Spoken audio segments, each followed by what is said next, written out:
On May 21, 1962, the Italian passenger liner Antonio Grazia plies the waters of the Atlantic.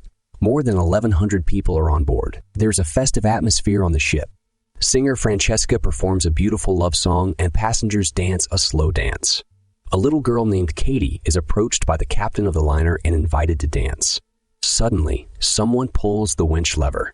The steel cable stretched around the foredeck where the people are dancing begins to wind up on the spool. The sheer tension of the cable causes the bindings to break and it moves abruptly across the deck through the dancing crowd. For a few seconds, the passengers freeze, and a moment later, people literally fall apart.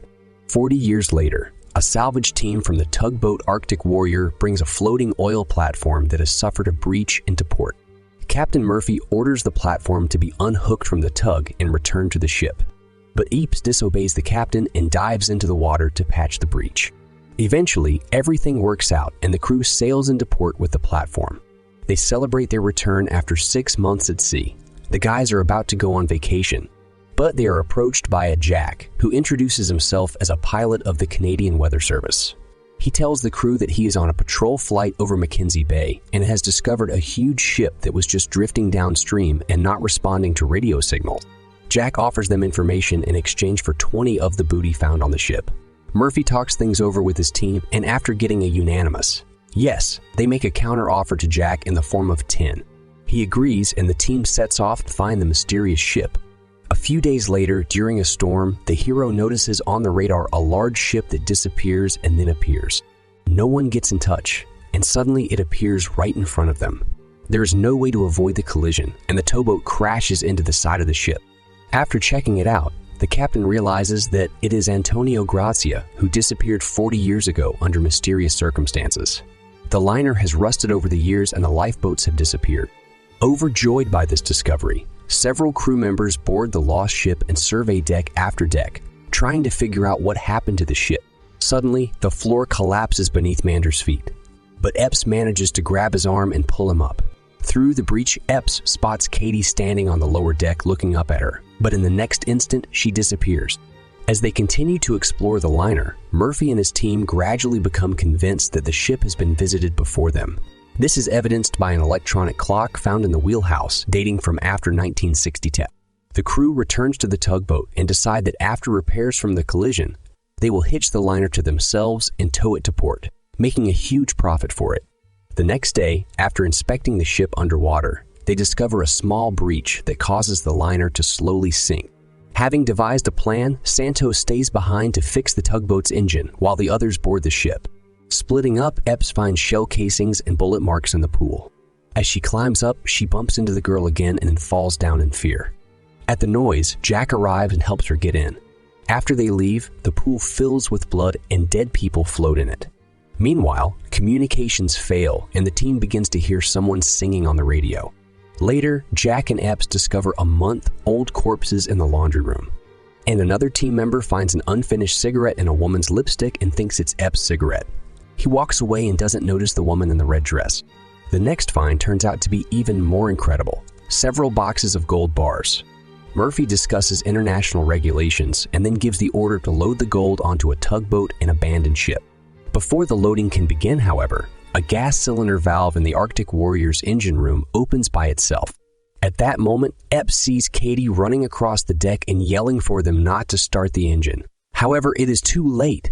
There is a terrible explosion, as a result of which the tugboat sinks and Santos dies. After recovering from the shock, the team realizes that they can no longer leave the liner. They come to the conclusion that they have only one chance to save themselves. It is to fix the holes in the bottom of the ship, pump the water out of it, and try to repair the engine. It is not possible to do all this at night, so they postpone it until the morning. During the night, the most horrible thing happens. Dodge and Mander open old canned food. The food seems incredibly tasty to them, but then the canned food turns into a mass of maggots. Meanwhile, Epps, interested in the little girl, finds her name on the passenger list, goes to her cabin, and there discovers Katie's dead body with a noose around her neck. She meets the girl's ghost as well. The ghost reveals to Epps the whole truth. Antonio Grazia is a trap, a ghost ship, and everyone on it is long dead. But their souls cannot leave the liner until a certain number of souls have been collected. After that, the girl is prevented from speaking by someone, and she suddenly disappears with a scream. A drunken Greer finds himself as if in the past. There he meets singer Francesca, who lures the guy into a trap and he falls down an elevator shaft. Murphy meets the ghost of the ship's captain. During a nice conversation, he learns that 2 days before the disaster, a cargo of gold from another shipwreck was hoisted onto the liner. Murphy asks if anyone from that ship was rescued. The captain nods affirmatively, gesturing that there was one survivor. Then he gives Murphy a photograph, and when he sees it, Murphy's face changes dramatically. As Murphy leaves the captain's quarters, he is confronted by the ghost of the dead Santos. The ghost attacks him, at which point Epps appears. Murphy sees Santos instead of her and tries to kill her, but at the last moment he is stunned by Jack. The guys throw Murphy into an empty fish tank as they think he is a threat to the team. The others discuss the next steps and have the guys pump water out of the engine room after they've welded up the breaches. After some troubleshooting, Epps goes in search of Greer, but finds him already dead.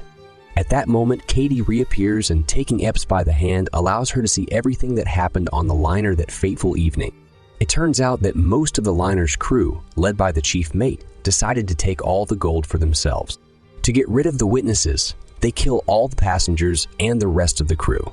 Some of them are poisoned with rat poison during dinner.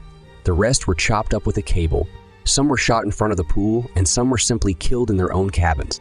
After the massacre, the chief mate, who does not want to share the gold with anyone, treacherously shoots his partners.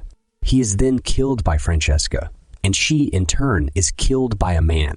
When he turns to face Epps, she recognizes him. He turns out to be Jack. She returns to Murphy but finds him dead in the aquarium filled with water. The captain's hand slips out of his hand the very picture the ghost gave him. Epps begins to realize that they have fallen into a cleverly planned trap, and Jack has summoned them here to fix the ship after it suffered a minor breach. Then, while pumping water out of the engine room, Munder dies. Jack provokes Dodge to shoot him with a shotgun. As the guy moves away from the body, we see that Jack turns out to be alive. In the next scene, Epps is planning explosives. Dodge comes up to her and tells her that he killed Jack. The girl tells him that she is going to sink the ship. During the conversation, Epps realizes that it is not her partner standing in front of her at all. Jack also realizes that she's on to him, assumes his identity, and tells her that he killed Dodge. Then he confesses to her that he's a soul hunter. But if the ship sinks before a certain number of souls are harvested, his management will be very unhappy. He offers Epps a deal, her life in exchange for the ship, but the girl refuses. And despite Jack's fierce resistance, she manages to detonate an explosive device that blows the guy apart. The liner begins to sink to the bottom, but Katie shows the girl the way out of the sinking ship to the outside. Epps floats to the surface and sees the freed souls of the ghost souls turning into lights and flying upwards. A nearby passenger liner picks up the barely alive girl. Sanitarians take her to the shore, and the girl casts her gaze at the ship and sees how several people bring the familiar boxes with gold to the ship on the gangway. Jack follows them. That's all for today. What do you think of this movie? Write your opinion in the comments. Don't forget to like it and subscribe to the channel if you want to see more such videos.